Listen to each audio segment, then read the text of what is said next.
these dreams, I'm getting very close. Your work shouldn't feel like work if you really love it. If you set and you know your worth, then think if it's worth it. But I do count my blessings first, so you know I'm grateful every night.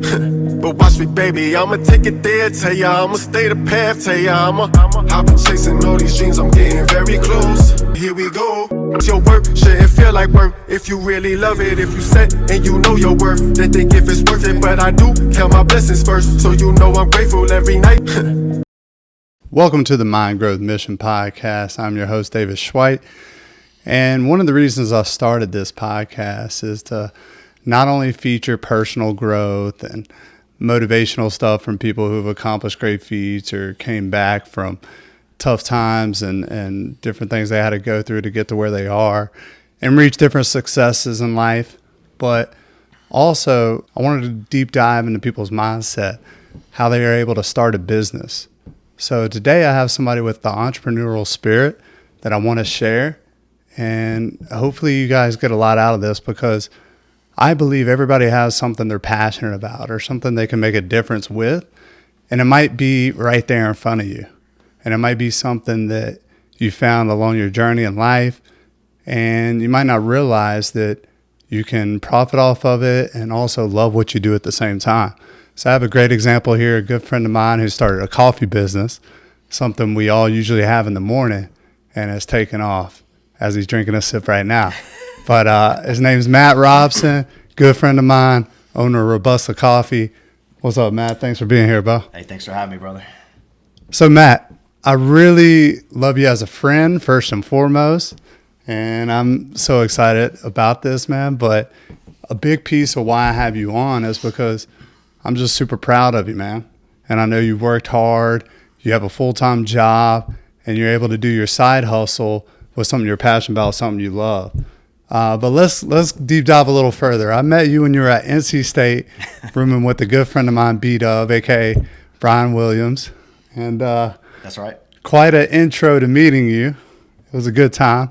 A lot of us like to have fun in college, and I know these guys did. And NC State's a great academic school, but kids know how to party there as well. But needless to say, I could tell this man was focused and just a genuine good guy. So I'm super excited to see all his success and the way he's living his life now. And we'll go along that journey and things that he does outside of his work, his side hustle, that I think makes him successful as well. But Matt, going back to college, man, what'd you major in? What was your pursuit then? And what kind of person were you then? Yeah, so back in college, 2004 to 2008, chose to go to NC State, frankly, because all my friends were going there, right? Yeah. Tried to get into Carolina. SATs weren't quite there, so NC State was the next best option for me. Studied business management, finance. Was I super passionate about that particular major? At the time, no, you had to pick something, right? So business, sure, you can apply that to anything, and we'll get to my business now, but I would have never thought of starting a business, even though it was a business major, which is kind of funny. But yeah, business major, accounting minor, and enjoyed myself in college, but was definitely focused on the academia. That was the balance, which we'll get to as well. I'm a Libra, so I tried to balance both academia and partying and fun. Okay, you including your horoscope in there. I like that. Right. Yep. Okay, so we'll get to like how you are now and why you probably use that now. You probably didn't mention you were a Libra back then. You've done a lot of soul searching and seeking, and we'll get to some of your journey there. Sure. But tell me, like, what kind of kid were you like then, and what were some of the things you were about, and maybe some of the extracurriculars and some of the other things you were into back then? Yeah, so back then, I was definitely a people person, a people pleaser. Good group of friends, active, playing sports. I played basketball, middle school, high school, switched over to tennis, so definitely competitive. But yeah, I'll just say I was, one of those guys that just kind of life of the party, right? And as I look forward now, I'm definitely much less of that people pleaser, which has been great because I've been able to kind of go my own path. Yeah. But yeah, I was just a fun-loving kid that liked to have fun and compete through athletics. Yeah, and I remember the first time I picked up a tennis racket and tried to play, it was against you, and you're a lefty. And That's you right. basically destroyed me, and I don't think I've played tennis since. But I could tell I loved the sport, and that's a tough sport and a great sport to be into. I'm sure that taught you a lot as well. But tell me about your experience at NC State. What kind of program do you think it was, and what are some things you learned from going to an ACC school like that? I mean, State it gave me a great framework, right? To get a job after, it's a good 4-year school, pretty good business program. I was focused. I was at the library 3-4 days before a test, and I was mainly focused on getting that full-time job after college, right? So that's what we hear. Were a lot of your friends doing the library thing as well, or you kind of just knew you had to do it to get it done, kind of thing? I knew I had to do it, yeah. And so that's where kind of removing the distractions, right? I lived with 3 other buddies where we're partying Wednesday night through Sunday night. But I was just raised in, kind of family where, like, my father, he's worked 40 years. He retires this year at Duke And Energy. with one company, right? One company, raised a family. And so that's how I was raised, was to, get that job, have that stability. Get it done no matter what. Get it done. There were definitely challenges, though, during the 4 years, as far as just not getting too sidetracked. A great friend of mine, high school, we lived together freshman year. He joined the frat. And he didn't last the year. And so when I saw that, I mean, he would be coming into our dorm all hours of the night, right, during the hell week. And don't get me wrong, I was a partier back then. I would go to some of his frat parties as well. But when I saw that he was not able to get through college, he that was his focus, failed out. That really hit home for me, and did not want that to happen to me. So that kind of helped keep the path, push you even more. Yeah, towards completing that 4 years. And I mean, my parents were footing the bill. Yeah. And so what am I going to do? Like, use their money to party and not study, not get good grades. So that was a factor as well. And I was fortunate enough that they funded my college. Not a lot of people have that situation. So true. And let me ask you this, because this is something I preach a lot. Gratitude. Was that a part of your life back then? Was it something you were thinking, hey, I'm thankful for them and I'm truly feeling that gratitude for that at the time? Or was it something like later you're like, okay, I realized the situation they put me in, I'm even more grateful now? Like, was it something you kind of developed there, or was it always kind of? Yeah, I didn't meditate back then. I didn't do yoga. I didn't do self-exploration. It was get good grades and party and have a good time and try to do both. The gratitude came into play my junior year. Took a trip out to Dominican Republic. It was my first international trip, with 30 other college kids around the states, right? So it was some from NC State and some from all over. And we went into a village with Habitat, and we helped build a house for a poor, remote family and community.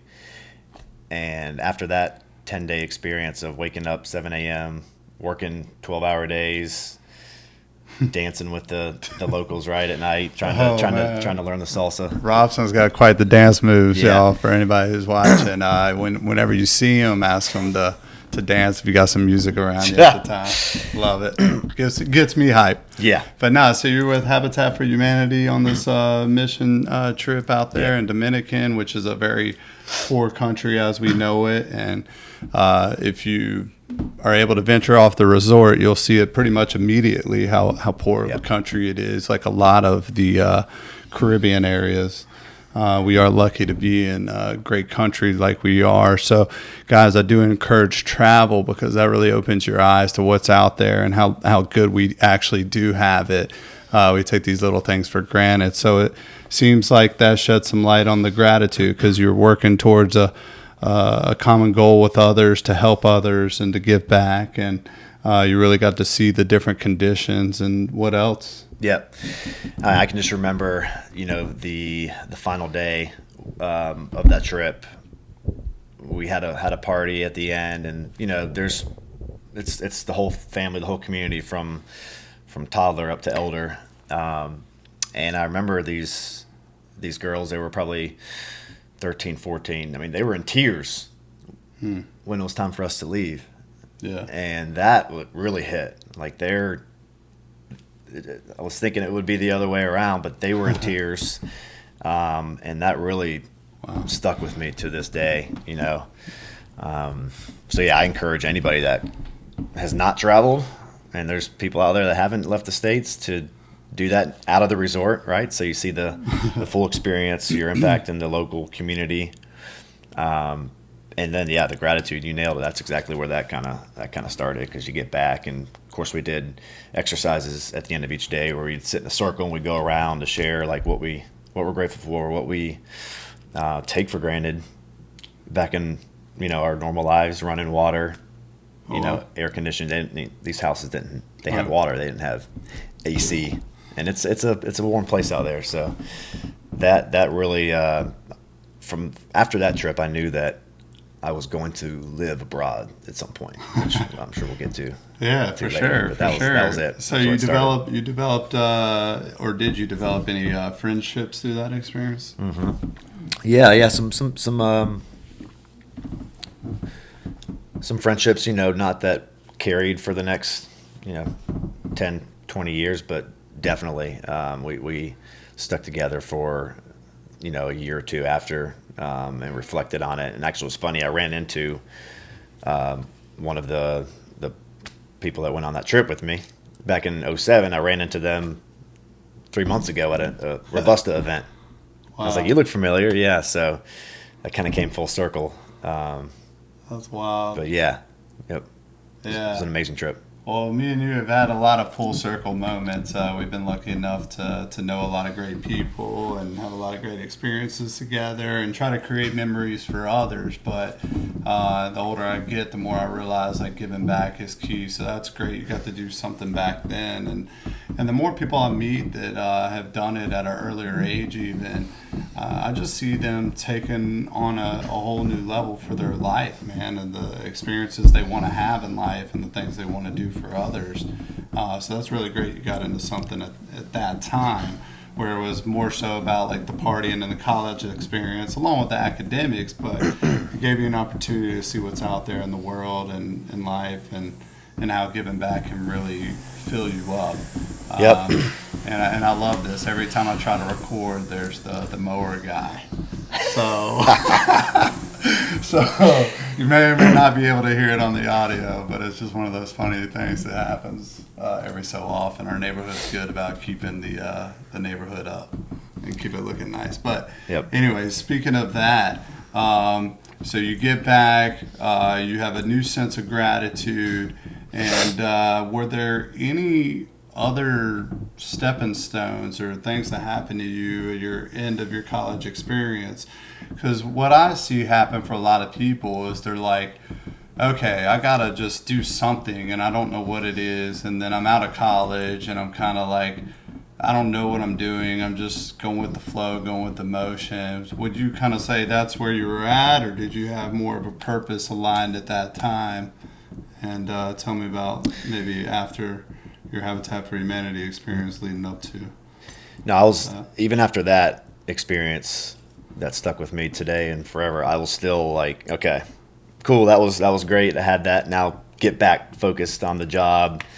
The stability, the corporate gig, money, family. That was it. That's how I was raised, and so but the seed was planted on that trip. Like I knew at some point I was going back for more, but that wasn't until 8 years later. Yeah. So after college, I 08, I got lucky. I had a connect through my dad at Belk, which is where I spent the next 8 years, corporate, kind of climbing the ladder.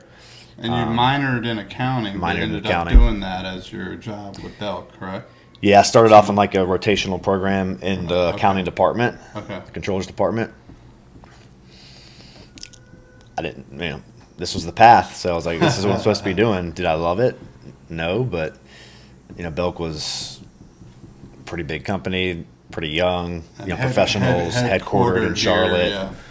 But yeah, this is just what I thought I was supposed to be doing. And it took about 8 years to figure out there's more to what I want to do. So out of Raleigh, out of school, you moved right away to Charlotte, and you're from the Concord area, right? So you were already probably going to be back here anyways, kind of thing. And then the door was opened up, so immediately you start with Belk, right? That was your first gig.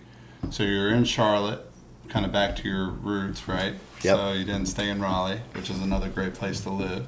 But with that, Belk, I mean, we know it as a good company, a big company. It's headquartered here, provides plenty of opportunities. But what were the things or the signs that you're like, I know this ain't for me, or this ain't what I need right now, or what? Because 8 years is a long time. It's a long time. And like I said, the culture I really enjoyed there. That kept me there, the people. Mm-hmm. But it was an office job for, 40 hours a week, 50 if you got lucky and worked overtime. There were opportunities. I started with somebody that graduated state the same time I did. She's still there. She's VP. Like I could have gone that path, but I realized early on money is not the sole driver for me. Yeah, you need to have an income to sustain yourself and your family, but that was not like what drove me. Yeah, I mean. So what you're saying is, if you followed the path and you had the opportunity to, and I know you're a studious guy and could get stuff done, and very smart guy. So if you stayed the path and the course with it, you probably would have been making easy 6 figures plus, and maybe get into one of the VP roles like somebody else that followed the same course, right? And you realize that maybe that's not everything, that's not for me. And I think that's early enough to realize that, because a lot of us might not realize that until we're 40, 50, and then we're like, wow, life has a lot more meaning, a lot more purpose. So kind of tell me what happened once you switched that mindset a little bit and wanted to make a change for yourself. Then what?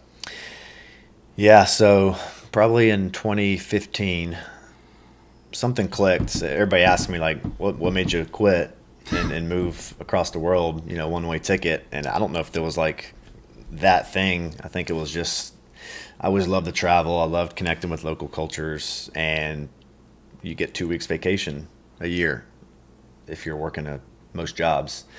And that just wasn't enough for me, wasn't long enough for me to give back, to learn, to really be ingrained in another culture. So I think around 2015, I just started doing some research, like how can I live somewhere and sustain myself and make money. Or just looking online, or were you asking others, or kind of all of it? All of it. Yeah, I'm the kind of guy. It took me damn near a year from when, okay, I'm going to do it, to buy the plane ticket was a year. Wow. And that's something I've learned now. Is like, all right, these big decisions, they don't need to be over They don't need to have much weight. Yeah. I wouldn't say just go do it, but like, go do it. Yeah. So that was a year. I was in the library, right, on Saturday, just down the street, actually, researching countries where I can teach English, right? Because you type that in, you can go anywhere in the world. Yeah. So that was my plan, I guess, to back up, was to live abroad for 1 year, teach English, have a good time, come back, get back to the grind. But yeah, you Google search ESL, and you can go teach English anywhere in the world.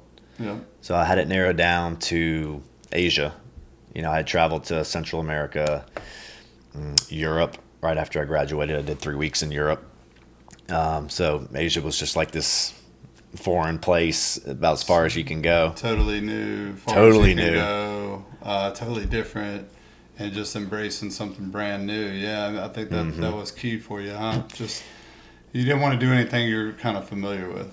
You wanted to Exactly. put yourself way out of your comfort zone. I could have gone to Madrid and taught English, but it's Yeah. like, okay, how unique is that going to be? So I chose Asia, and then from there, you have many options, and so I narrowed it down to Taiwan and Vietnam, and I couldn't make my mind up. So I actually visited both places before I ultimately chose Vietnam, chose to stay there. Wow. Yeah. So when you were doing the choosing part, did you stay out there or come back to the States first before you committed? Or were you just, let me see them both and then I'll commit and already be out there and start it? I booked a one-way ticket October 2016 To check them out. to Taipei. Okay, Taiwan. But the plan was to spend 2 weeks there in Taiwan, Taipei, the biggest city, Right. and then go spend 2 weeks in Vietnam and then make Wow. my decision.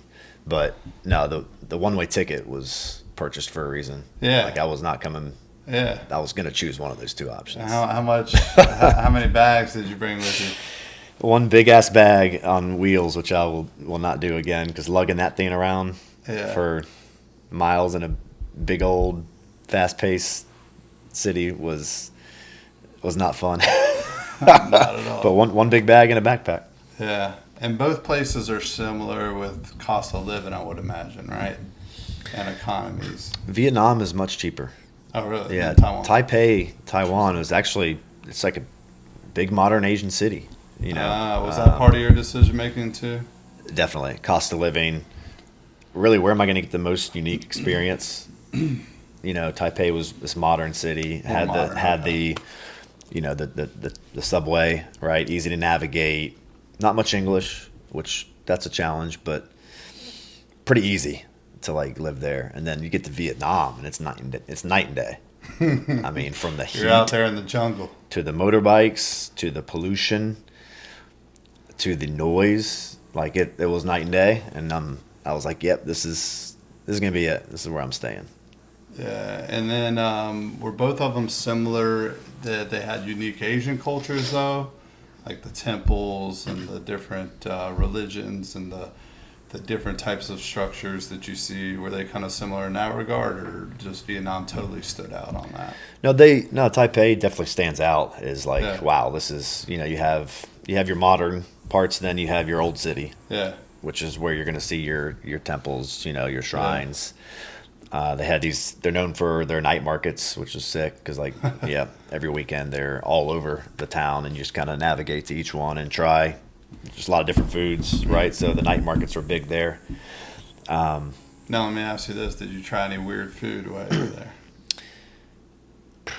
Not as much in Taiwan and Vietnam, yes. Yeah. Well, we got to get to that. We'll get to for that, sure. yeah. But so Taipei 2 weeks. Did you do the full 2 weeks in Taipei? Spent 2 full weeks in Taipei, just going all over the city, and then meeting with some schools. So I'm the kind of guy Productive. I need to like have some plan of action going in versus completely blind. So I actually had a few calls with some schools, language schools, while I was in the States before I Right. went to To line Taipei. things So I had a up. few meetings Yeah. lined up, watched the classroom because I'm not a teacher, right? And teaching English just because you know the language does not mean you're going to be good at it or it's going to be easy. So I observed some classes there, and then the same in Vietnam. Wow. Yeah. And then that trip over to Vietnam helped everybody with their geography. Did you have to take a flight from Taipei to Ho Chi Minh, Vietnam? Yep. So it's a couple hour flight. Okay. So pretty good distance. Yeah. But so you fly from Taipei to Ho Chi Minh, right? Or Flew where? from Taipei to Hanoi actually first, Hanoi. which is the capital in the north, Okay. and then went down to Ho Chi Minh City, which is the big modern 10 million plus city. Okay. Were you already looking at Ho Chi Minh, or was it just Hanoi, or? So I've kind of narrowed it down to those two big cities in terms of the amount of opportunities, and people typically they either teach in Hanoi or Ho Chi Minh, both very different cities, and so that was part of the fun, was to just navigate and spend some time in each. So the people in the north are different from the people in the south, kind of like here. Yeah, so the north is more communist, right? Okay. And you get that feel, right? There's a lot More of strict. It's more strict. It's a little bit older. Veterans, a lot of police officers, right? So you kind of get that. It feels a little bit tense. Yeah. In that city. But they also have a vibrant backpacker, expat scene. I met plenty of people that have been there happily teaching for 10 years plus. Wow. Love it, right? And then Ho Chi Minh City, Saigon in the south, is much bigger. It's much younger, more to do. And that was ultimately why I decided to stay there. It's just a bigger city. To live in a city for a year, Hanoi you can knock out in a couple days, but like Ho Chi Minh City is sprawling. There's like 20 districts. Wow. And it's got like the hiking and the mountains and stuff nearby and all that too. So the beauty of Vietnam is in the north. Okay. So that was a tough decision because in the north is where Ha Long Bay is. The mountains near the Chinese border. Sites that are like top notch in the world. Probably. Top notch UNESCO heritage sites. Yeah. They're in the north. In the south, you have like the Mekong Delta. So if you want to put the hat on, get in the canoe and cruise through the Mekong region, kind of flatland, jungle-ish vibes. Okay. That's there, and then you have some beaches. But yeah. Beaches aren't far?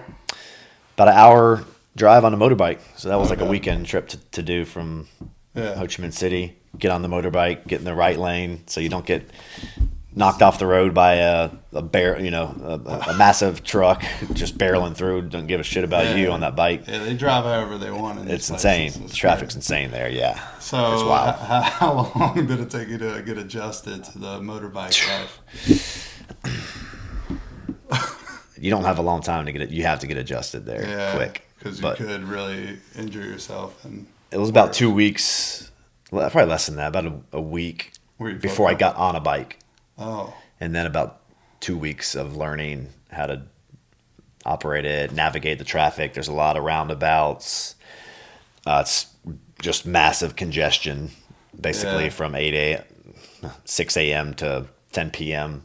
Yeah. The roads are just insane. But I'm sure some folks have seen YouTube videos. Everybody flows together. Right. You're driving slow. It's not like here where, you're on the interstate on a bike and someone's driving 100 miles an hour past you.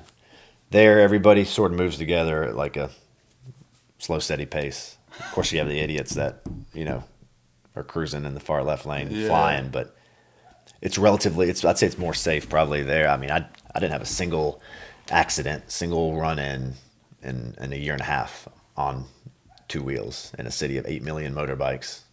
That's wild. 8 not million motorbikes. Not a single accident. So let me ask you this, man. You're in Vietnam. You finally choose your place, Ho Chi Minh, right? Ho Chi Minh City was the spot I lived in for a year and a half. And what kind of helped make that decision then at this point? Yeah, so you had a nice mix. You had the big modern city, and then you had the outskirts where you see more of that rural life. That's only like 30 minutes outside of the city. Bigger, that was definitely a factor. Just more to do. If I'm going to be somewhere for a year, I'd like to, have more to explore. Yeah. Tons of parks. What about the professors or the teachers or the school people that you met? Like, did they help influence your decision or make that decision? I don't think so, because you have the same. I worked for a year for a big private school, language school, and they have them in Hanoi as well, all over Vietnam. So yeah, No, I think I just wanted to live in a bigger city out of the two.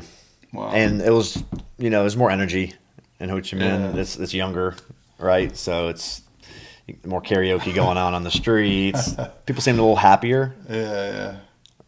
And that definitely played into the decision as well. But not really the teaching. You could do that, pretty much anywhere. Okay, so you think that experience would be the same anywhere as far as the teaching aspect of it goes, but you just want to be around something more vibrant that fit like what you're about and what you wanted to seek in life at that time. So, Yep. All right, so we're buckled in. We find a spot.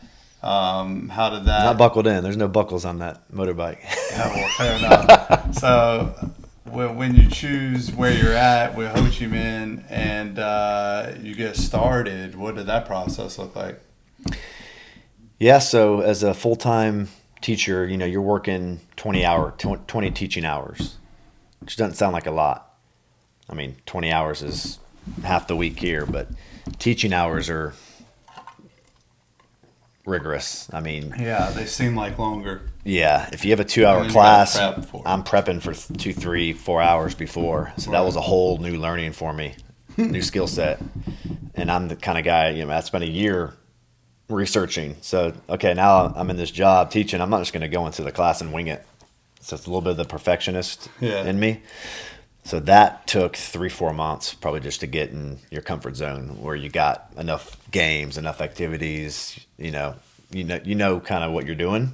Yeah, but you've already started, you're saying 3 or 4 months in of doing it. And Oh, yeah. You started to feel the comfort. Then I started to feel the comfort. You're bonding with the Wow. class. Because you got to walk into a class of 15 to 25 students. And if they're teenagers, they don't really want to be there. Their parents are sending them there, paying for it. And they're in class with their heads down, and you got to keep them engaged for 2 hours. Yeah. So that was tough. And So give us a couple secrets, man. Anybody could use that, right? 14, 15-year-olds keep their attention going. What do you do? got to joke around with them. A lot of them, they speak. Robson dance moves come out. Dance maybe? moves. No. They're competitive, right? Yeah. So doing a lot more games versus just covering the book. Yeah. And they speak English. So a lot of people are like, how did you go in there and Manage, speak it? yeah. Yeah, they've been started learning from from an early age. 4 or 5 years old. So Right. you can go in and one guy's like, Obama, and we're talking about the Carolina Panthers. Like one student knew about Carolina Panthers. I think he had family that was over here. Wow. So that's like an instant connection.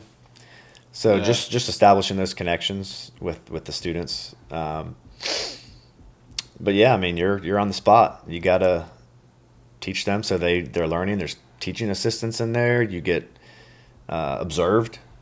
So this is not like just some job you roll into and Nah. and wake It's up out of bed. evaluated and everything. Yeah. At least at this school, it was a big private school. So their parents are paying top dollar Yeah. for these folks, these students. Yeah. But yeah. So were these students not like the normal kids you would find in Vietnam then? They were kind of on a different level as far as education goes, maybe? Yeah, Already? they were a little more well off. Their parents were dropping them off in the $10,000 motorbike versus the $500 one, right? Or even car. There are cars in Vietnam as well. It's not all motorbikes. Yeah. Definitely more well off. Yeah, in that particular school. Yeah. And these kids, you said a lot of them had their head down and eventually you warmed them up. Did you form connections and bonds, and were there things you did to adapt to the culture that helped?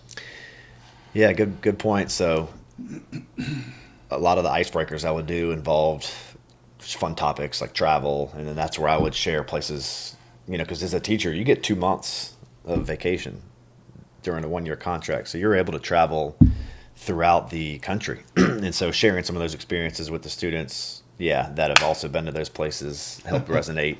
Yeah. And yeah, just, the teenagers, they love the topics like the politics, the dating, How did you go about speaking about dating? I'm curious about that one. That was more so at the second school. So after that year at that school, I went to more of a casual teaching environment where the lesson plans were prepped for you, and it was all like 20 to 30-year-olds in the class. And so Yeah, they were. Oh, okay. They were more into the modern culture, dating, Interesting. social media, and so that's where I Yeah. had the most fun. It was actually the last 6 months of my time there. I taught at a different school that was just down the back alley, right? More adults, adult topics and Adult topics, yeah. They were 20 to 30 years old, and Right. 95% female students and 95% male teachers. So that was fun. So that was interesting. I bet you learned a lot through that. So I didn't realize you did two different schools and two different environments like that. So tell me real quick what you learned from each. Maybe dealing with the 14, 15-year-old Vietnamese, and maybe some of them weren't all Vietnamese if they're private, right? Maybe they could be from other countries, but I assume Vietnamese for all. And then 20 to 30-year-olds teaching out there, teaching English in both regards. So what were some of the differences there? Yeah, big difference, right? So at the first school, I actually taught classes of 5-year-olds, 15-year-olds, and then adults, Oh, okay. which were 40 plus. Wow. So very different. Like I said, it felt a little bit more corporate-y. You got evaluated once a month. Okay. You had all the teachers are at the office hours before prepping, so it felt like just a little more pressure on the teachers. Yeah. Which the learning there was all about preparation, execution, being on your game, because you never know when someone's going to walk in and do an eval. It's sort of on the spot. And the second school was just down a back alley, 5 or 6 classrooms. Each one had a different theme, was decorated. There's no books, right? So it's like you're just teaching. The skills they're learning are listening and speaking. That's it. There's no writing, no grammar, which that was a component at the first school. So Right. hitting all the different topics of the language. This one's more free flow. You roll in, you grab your lesson plan. It could be music, right? It could be body parts. So that was a fun activity to do. You write down all the body parts and you tape them on all over the body, and then the other person, their partner, has to pick them off and recite what it is and pronounce it correctly. So night and day difference. Yeah. Not really any evaluations, and the pay was about the same. Okay. And so Nice. yeah, that had a lot more fun at that second school. And after class, we're going to eat street food, right? We're going to sing karaoke, drink beers on a Tuesday night. Karaoke is big in Asian culture as it is. I feel like every Asian themed place I've been, Yep. Karaoke seems to be pretty big, even in Hawaii where there's a lot of Asian influence, right? There's a ton of karaoke spots, but I remember being in, Thailand, even Australia and some other places too. But tell me, what are some of these other things you picked up that were after school activities? So the street food, Yep. the karaoke. Yeah, I formed a relationship with a few of the students. Some of them were friends I hung out with, even outside of class.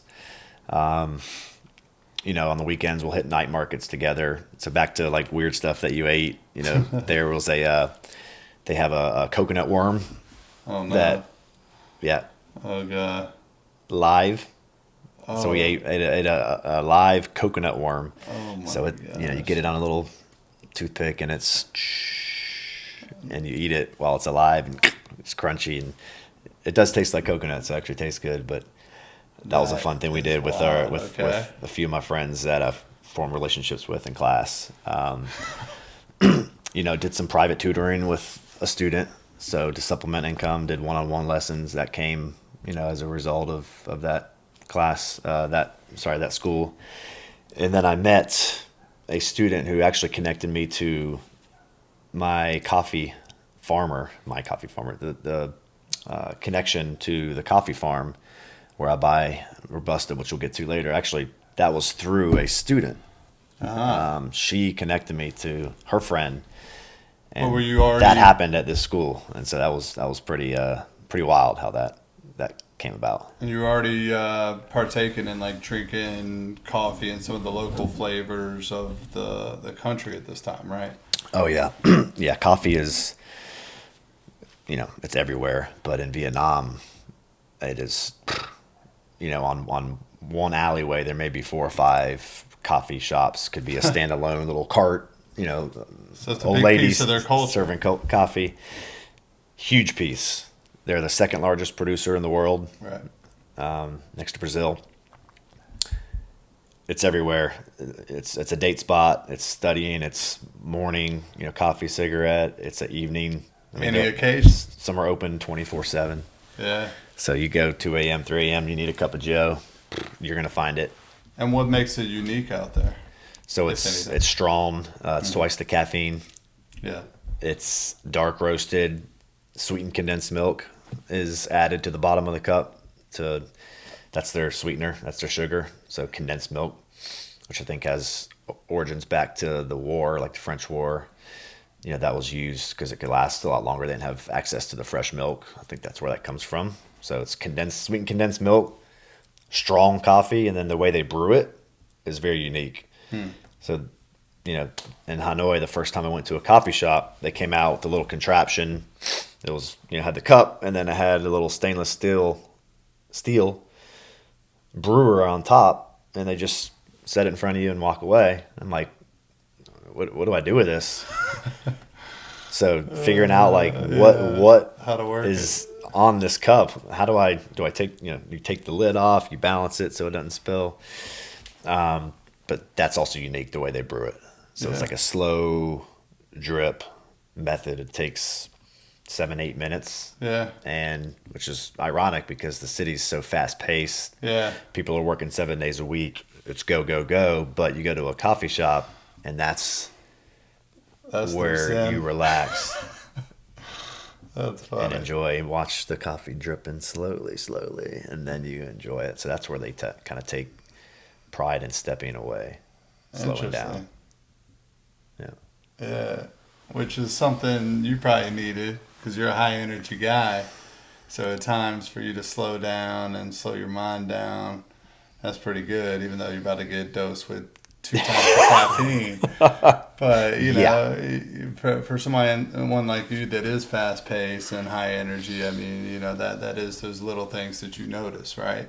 About the culture and the impacts it has for people to take a moment and to share something together, probably, right? So that's pretty awesome. And tell me more about that and how it led to Robusta and what we're doing today. Yeah. So, the connection was a student That's mine. wild in itself. I love that. Who, they're just so, you go into a country like that and you have the privilege, you stand out. People are walking up to you. They really want to talk to you, want to practice their English. They'll invite you into their home for family dinner and rice wine shots on the spot. Yeah. And that was the kind of energy that student had and showed toward me. And I left Vietnam in 2018. I got back and like, what now? So like another year of like figuring out what I want to do, which, led me to Goodwill. Yeah. But I wanted to share my experience somehow Yeah. of Vietnam. And I had a passion for coffee. And I was like, all right, let's bring it here. There's plenty of Vietnamese restaurants in Charlotte, but I couldn't find anybody that's importing the coffee. It's so unique, but they're using coffee that's not Vietnamese coffee to make Vietnamese style. And so I saw the opportunity there. Wow. And reached back out just to people that I knew over there. Hey, you got a source? And she was like, yeah, one of my friends has a family farm. And she connected me to him. His name's Quan. I actually got to go visit Recently. him and his family in January Yeah. at the farm. She connected me to him. We're doing WhatsApp calls, messages. I never met the dude. And he sends me some samples, coffee samples. I got to roast them somehow. So I'm like, all right, researching, coffee roasters, talking to different coffee shops in town, and talked to one shop that is no longer open, but he had 2 roasters that he wasn't using. They're like $500 roasters, and he was like, "Hey, Wow. I'll sell you one for $100." And so I said, "Sure." And so that was kind of how I started with the coffee source, the connection coming from the friend, and then the actual roaster. I was able to get that from another local roaster in town, and started the business in beginning of COVID, 2020, September. Wow. But that was about another year in the making.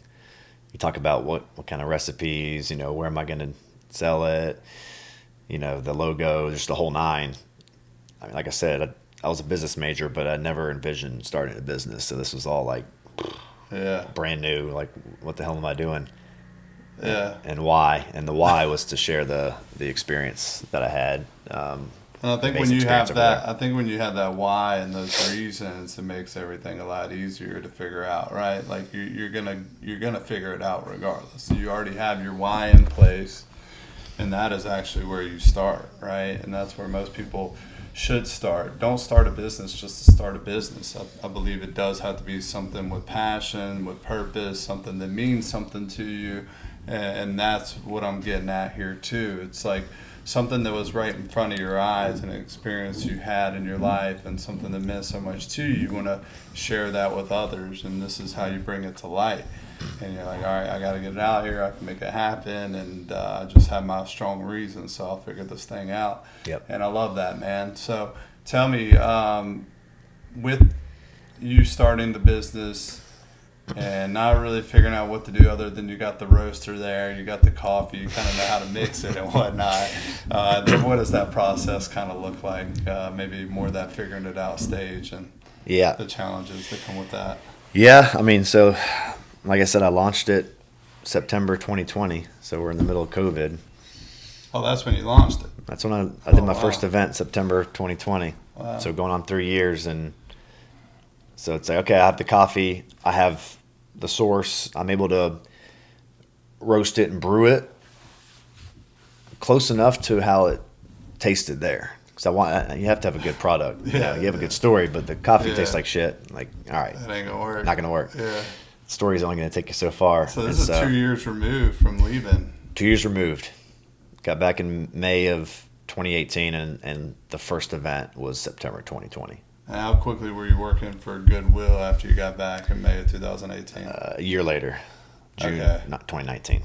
Okay, so June 2019, got a full-time job, working for Goodwill, for their corporate office, and then you're this whole time already thinking about bringing the coffee over, right? Oh, yeah.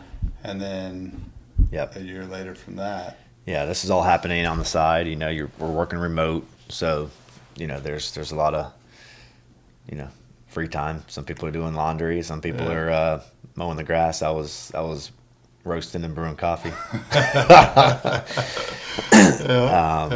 I'm approaching coffee shops. I remember I went to one, actually had it pre-brewed, and I just want to get it out there. Hey, try this. I remember the guy took a sip. And he was like, set it down, and said nothing about the coffee. I'm like, all right, well, I know it tastes good, so. This is one of the first people that encountered your coffee. He just walked away and didn't say shit. Bougie barista, guy. So it's Robusta coffee. That's another thing that makes it unique. All the coffee we drink here is Arabica, fruitier, acidic. This is a different species of coffee, so it tastes different. It's earthier, nuttier, harsher, a little bit of chocolate notes as well, but much stronger. It's a little more bitter. And so, if people hadn't had it, they're like, whoa.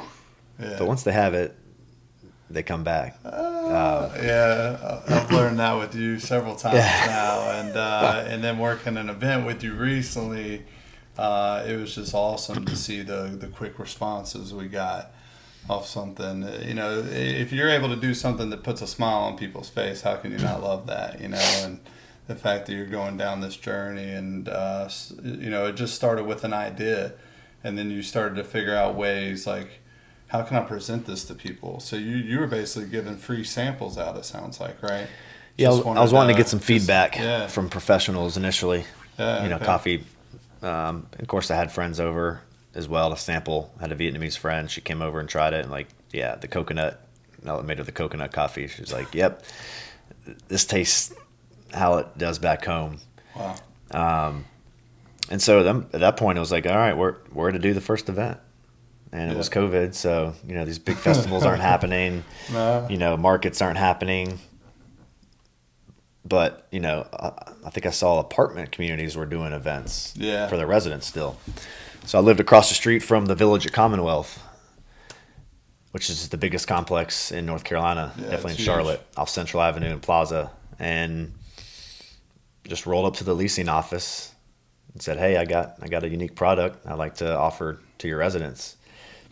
They were like, "Sure, let's do an event." And so did my first, we call it pop-up event for the Village at Commonwealth, September of 2020. Was it a joint event or just you? Just me. Oh, wow. Just me. They do tons of events for their residents. Yeah. And so, they get pretty good turnout. Their residents are used to coming out for food trucks. They got 2-3 times a week. It was right across the street from me. It was a large complex. I'm like, all right, this will be a good starting point. Yeah. They gave me the green light, and that's where I did my first event. We had a great turnout. It was all hands on deck. I think there was 5 of us helping to brew. We had the egg coffee going. This is all like unique new stuff. And so that was, I think, a big draw for a lot of the residents there was it tastes good, it's strong, it's unique. And I basically did monthly events thereafter for the next about a year and a half. I was there once a month. And so I kind of built a little bit of the following there. And then once COVID ended, I branched out to do like markets and other events like the one you helped me out at on the rail trail, South End. Yeah, for sure. Which was much appreciated. I love it. You were slinging them. Bro, I love it, man. And it was such a cool experience just to see it and to see it come to life. And like I said earlier, it all started with an idea, and then the idea spins into how can I take action, and I have my reasons, and I have my why and my purpose behind it, and my emotional, my emotional sense of, hey, I know this will be something that makes others happy, make them feel good, make them have a shared experience, and kind of bring that to life of what I had over in a foreign country. And to be able to do that and to say that, man, like, it makes me super proud. But I mean, for you to do it and just make it happen, and it goes to show that right in your backyard, so to speak, people will be looking out for you. All you got to do is ask, right? Like, you got to just put yourself out there, and you did all the things, right? All the things to make it happen, and you use your resources, you use what's around you, and you made it a lot easier for yourself. A lot of people tend to overthink these things and make it more difficult and kind of count themselves out, but don't realize that there might be something right there in front of you that can help you on your journey, right? And you've used that tenfold with this experience, I'd say, right? From the teaching and the connection you met there, and just putting yourself out there in a foreign country and having that experience, all the way to coming here and never thought you would start a business, but knew you had a passion to seek and a purpose to fulfill, and then to just help others through that. And now you're growing something special, something that I can say everybody I know that's tried it loves it. It's something that is really special, man. And that could be anything, and you chose coffee. Sure. Somebody else could choose soda, or could choose beer, or could choose food, or could choose athletic gear, or whatever the case may be, right? You can always make a difference, make an impact. Just because somebody else already has a product like yours doesn't mean they're going to have the same experience, right? So give them that unique experience, and that's how you stand out, and that's what you do, right? So with that being said, what's kind of the next level, the next thing in the works for you guys? And I know it's been pop-up after pop-up and trying to figure out events, and obviously you've had good results with that, but what's next? Good question. Yeah, I mean, that's what keeps me up at night now, is like where to take it. We've started from a fold-out table first event to now we've got a few banners, we got a tent, just to see that growth. We're in some of the big markets around town, like Front Porch Sundays. So seeing that growth and people repeatedly coming out, it's like, all right, we're onto something here. But yeah, what is that next step? Because brick and mortars are pricey. Yeah. I can't tell you how many times people come to try coffee. They say, "Where's your brick and mortar?" I'm like, well, and if where's your location? I'm like, right here for now. If you were to do a location, that would probably require making the prices higher. So you want to kind of appeal to the people and make it reasonable, right? Make it fair and give them the experience so you can have the faithful clients and everything too, right? So there are a lot of challenges, right? But what are some of the challenges going through your head as you think about this as a business owner? Like, the biggest challenge is going full time. Because that's what would need to happen if this is really going to be the thing. Right. So it's not really the price per se, because I think you have to charge, people are willing to pay a premium on a cup of coffee in this example, if it's quality, if it's unique. Absolutely. And so that hadn't been the issue. It's been, all right, well, if I want to scale this to a food truck, coffee truck, or a brick and mortar, that's going to require me, it's going to require additional time, which will probably require me to leave my full-time job. And so that's what's in the head, is just mapping that out. What does it look like? Another one of those things, like, it's not an impossible thing. You can always go back and get the job if I do decide to leave and roll full-time. But I think the next logical step is to have some sort of collaboration where maybe I'm at a brewery, at a restaurant, a couple of days a week, almost like an extension of their business. Because if you talk brick and mortar, I mean, in Charlotte, in a decent location, we know what that looks like per month on the rent. It could be 10K a month, and so that's a lot of cups of coffee to have to sell to break even, let alone make a profit. So that's where I'm at now, is giving that energy out. That I do want to collaborate. I got an opportunity with a local business that I'm considering partnering with, but that would require a full-time 7-day-a-week commitment, and so I'm just going through that process. Yeah, weighing the pros and cons of that, I'm sure. Yeah. Well, hey, anybody listening that has a business that would like to share any of their expertise or their connections or their partnerships, opportunities, please let us know. But I just know that's another part of your journey that you're going to be able to share and help others with, right? That learning process and the things you went through to kind of get there, right? And I just want people to see that it's like a slow evolving thing, but if you care for it, opportunities tend to present themselves over time. You just got to stick with it. And one of the things that I hear the most out of people who want to be successful or have been successful and who break through the door and get through, they talk about consistency, how consistency is key and just staying up with it. Don't be so result focused. Just be in the present, be within that process, enjoying the process and knowing you love it, others love it, and that you're growing something special and it'll evolve to the thing it's meant to be, So it's a natural evolution we're seeing here with your coffee and with where you're going with it, right? So exactly. So I'm excited for that, man. I'm here for Appreciate the journey, and I'm here for you in any regard when it comes to that. But what are some other key things you can tell people that maybe they want to start that thing, maybe they want to put themselves out there more, or maybe they just want to do something totally new and unique and something they never tried before? What are some pieces of advice you would give them?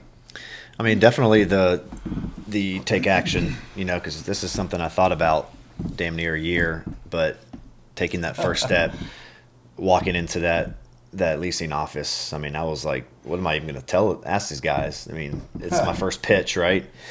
But you got to do it. Like, you can't just think about it. No one's going to do it for you. You got to have the courage to do it. So I'd say definitely, if anybody's thinking about starting a business, definitely start small, but you need to start. and leverage your community. I mean, I'm so grateful for everybody that supported the events I've done. I mean, it's unbelievable. Just, my friends, they're happy to support and, not ask for anything in return. So leverage your community for sure. Like friends, they want to get behind people that are passionate about something because it involves them as well. There's something in it for them.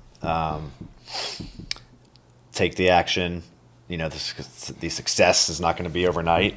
You're not going to have 10,000 followers overnight. I've been in business almost 3 years, and I've got, I don't know, 1,500 followers or something like that. So yeah, you mean on social? On social. So that is not on social, does not define, but real life define success. There's many more people that have had your cups, right? Oh, for sure. So at the end of the day, too, let's not go off what we interpret either, right? Sometimes For sure. You got to go off more of the feel. How does it feel? Yeah. Feels good to you, do it, right? And if it continues to feel good, keep doing it, and go even more in on it, right? And that's the thing. It's not based off the followers or the social presence, the social media presence. It's really about like what impact are you making and having, and do you see your friends being there for you and looking out for you? Because if you are making a difference and an impact that way, I believe there's more to it, right? Yeah. And that'll take you even further. And that's one thing. Even my brand guy Darren, he's saying like it's not about the followers, man. It's just finding the right audience, right? The people that are really going to be the big fans, right? And that's the key piece, guys. It's not about being famous through things. It's about meeting the right people to go along the journey with you. Yeah. And I think that's key. But as far as like how you are dealing with it as having your career plus adding the side hustle, do you find that as difficult as people say it is? Or are you like, it's an adjustment, but you can get it to where it's like easy and natural and routine and you don't even think twice about it anymore? Because a lot of people have their full-time job, want to start a side gig, and they're like, I don't have time. I got this, and that going on, which we all have stuff going on. But what is it that kind of helped that process, I guess? Yeah, I mean, you're going to have to make some sacrifices because there's only so many hours in the day. For me, I don't have a family yet. I'm supporting myself, and so I've got more time available to spend towards something else as others might. But even then, you can still bring other people in. Like it's not something you have to do yourself, which is something I've learned. It may seem difficult at first, like you're bearing everything, but like asking for help, asking for advice, people are willing to give that. That's been one big learning for me is I like to kind of do things myself. I got it under control, but leverage your community because they're there to help. They're there to promote. When only one person cannot do everything. Right. So that's been a learning for me. But as far as just difficulties, is the time management is key. I'm not going out partying Friday, Saturday nights anymore like I did in my 20s because I might have an event Sunday morning at 10 a.m. that requires time and prep, and I actually enjoyed that process. That's what I'm saying. There's other goals and aspirations of yours that excite you even more now. Even more. It used to be the nightlife, the pre-games, and that's a whole other topic, and we've gone through plenty of that. And now it's, all right, instead of that time, that's fun, it's social, I'm taking that time and using it toward the business, toward preparing, toward marketing, and toward actually getting out and doing the thing, which is a social thing. The events are fun. People are around, everybody's in a good mood, it's good coffee. We do collaborations with other restaurants. We've done events at breweries. I'm doing an ice bath collaboration on June 25th. And so it's tapping into other communities that make sense. So that's been really fun. And it's one of the reasons I'm still doing what I'm doing. It's not just about the coffee. It's about the community and bringing people out of the woodwork, especially during COVID. That was nice to get people Bring out, people give them an together. excuse, give them a reason Yeah. to come out and try something different, get out of their shell, and just have a cool experience, a unique experience. Yeah, and that's key, man. I think growing up, we want to do the fun stuff for us and the party scene and just be around and socialize that way. But there's other ways to socialize, right? And there's other ways to live a more meaningful, impactful life. You can still celebrate the wins and party from time to time. That stuff will always be there, but it's the difference you're making now and the things you're going after now that you're digging in deeper to be the driving force behind why you're doing what you're doing, what you're sacrificing, and all that and everything in between. Yep. And what are some of the other things that you've gotten into to help fulfill more of your life? Obviously, there's the coffee and the pop-ups and the friends, and you mentioned the ice baths. What are some other things you're doing lately to really kind of drive you forward and really put you on a mission to let me conquer more things in life? Like I know you're involved with other stuff now, so. Yeah, I mean, just overall well-being and health has been a huge factor for me. Getting into yoga, meditation, journaling. I never did any of that stuff. So In when did college or that after start? college. That started probably when I got back from Vietnam. Started getting into that practice.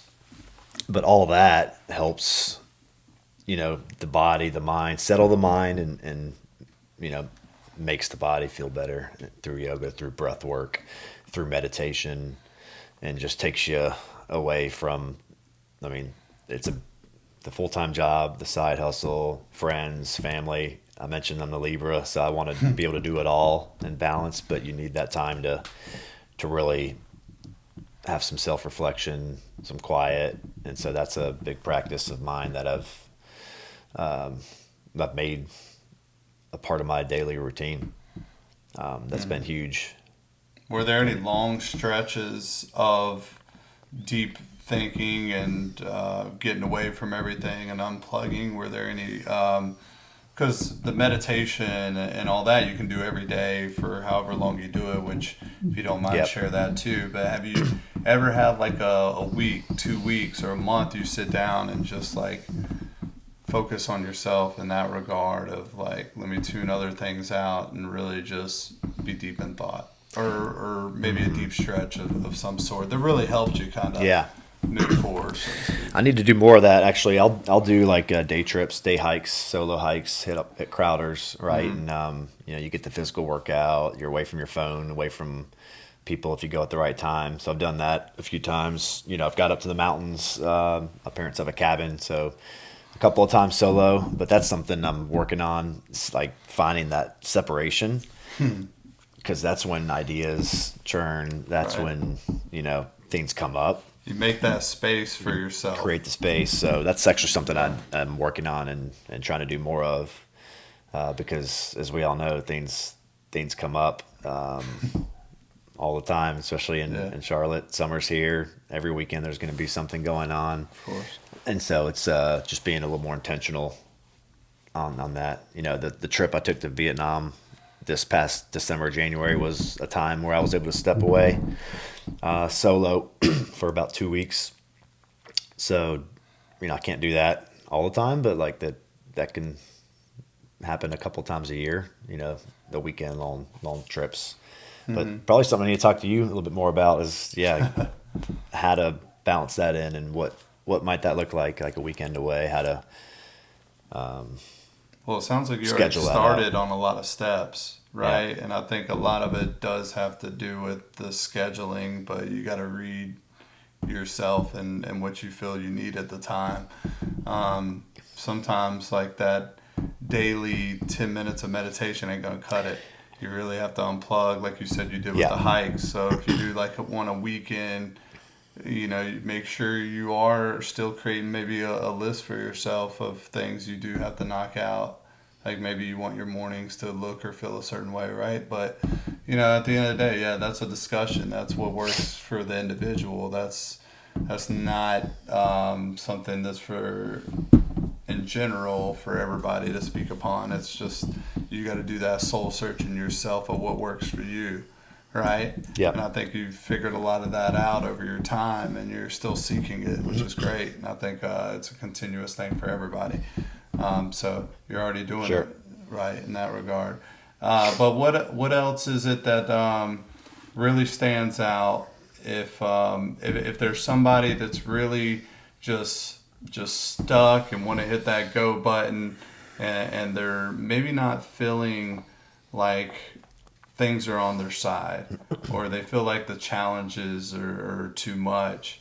Is there anything you can say based off like your relationships with others or things you've done or what have you, that's like, you know, you have these things that we all worry about, but you can do it. Like, it's never too late. Like, is there anything that you want to say to like the general public maybe listening, that they can get inspiration from, that you've thought about in your life or through others and how they live their life? Yeah. That you're like, this is what I want more of or seek more of, or what everybody should. Is there anything like that? I mean, one thing I heard about in a podcast recently that just helps to reframe how short our life is and maximize the time, right? So if you're mulling over a decision or an action or start a business, it's a chart. You may have seen it as lists out every week of your life in a chart form. So you know, if you're think you're gonna live till 85, you plug your birth date in, and every week is charted, and you can print it out, put it on your wall, and the weeks that have gone by are shaded. Right. And then the weeks that are unshaded are what you have left if you're gonna say you're gonna live to 85. Yeah. You know, and at 37, almost 38, that chart's about halfway full. And so that can just reframe, like, you know, if people are on the fence about something, time's only ticking. So go do it. It's a big thing. I mean, I know it's cliche, just do it, take action, but that for me hit home, and I discovered that recently, and that can just reframe your mindset and help to propel some action. I'll share that with you, but it's 52 weeks of your life charts. I forget the name of it, but it's impactful, and anybody can use it. You can chart out the decades that you've lived and write notes, or even write notes or desires on what you have left in this life we have. So. See, you asked me a minute ago that what is something I can do, right? And that's where it starts, you know, once we start thinking about these things. And maybe when you do have that quiet time to yourself, get lost in thought of how much time you have left, you know, and how much time you've spent maybe not doing the things you always thought you would do, right? And think about the other things you were doing that weren't as productive, that could have been going towards those things you wanted to do, right? And sit in that for a moment. Sit in how it feels of like what I've missed out on. What else is out there? What impact could I have made? What can I do now? What kind of impact is there for me now? And when you start thinking about that chart that you spoke upon, and what life is, and what's out there for me, and it really comes down to the difference you're going to make, and the things you want to do, and the experiences you want to have, and how you want to share that and be a part of something greater than yourself. And that's what it boils down to at the end of the day, I think, you know. And once people sit and reflect on that, and just what their life has been, where they're at now, and what they're capable of doing later, like, just sit in that for a moment, realize there's not much time left, and then that'll help you probably put that step forward you've been needing to put forward, and take that initial step towards something that's going to make a bigger impact in your life. And that's where I see folks really struggling these days, is not to take the time. They're taking the time to be around others all the time and letting them live their purpose for them. They're not taking the time to actually seek that within themselves. And I think once we think about life in that regard of what's left, then you're probably going to make some different changes. Hence why there's a podcast that I started. I wanted to do this living proof. I wanted to do it for fun and to just get different exposure out there for individuals who need that extra bit of motivation or that extra push or the mindset, personal growth and health and wellness. I just wanted them to see what's possible with entrepreneurs like Matt here. Just how you start your small business, how you go along the journey, how you go see other parts of the world, and how you take that initial step towards things no matter your circumstances. And that's all I'm doing it for, right? Like, I want people to be the best versions of themselves or seek to get there, right? And then when we get stuck, there are ways out. And I think it just comes with thoughts and the questions you ask yourself, right? And then it comes down to what relationships you're building in your life as well, which we didn't speak too much on, but obviously relationships and connections have helped you get to where you're at today in many different ways, right? Time.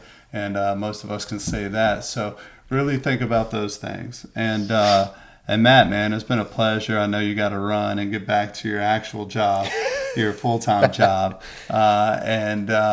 which might only be temporary from what we're hearing here. Stay tuned. And I'm rooting for you, man. And anything I can do to help, let me know, because I love you. I'm here for you, and I know I got a lot of people that are mutual friends that are in your corner, and people I haven't even met yet that have been a big influence and big part of your life that I'm looking forward to meet and be with and sign me up for the ice bath. But also you have something else coming up that I wanted to share. You mentioned you got into running lately, and what is it that you're about to sign up for or get involved with coming up? So every year me and some buddies do a Spartan race, which is fun because you prep for it. You go out, it's grueling, but it's once a year. At least that's what the cadence we do. And so, I wanted to be more active, have something else to train for, right? So there's actually a triathlon coming up August 12th, I believe. It's a sprint.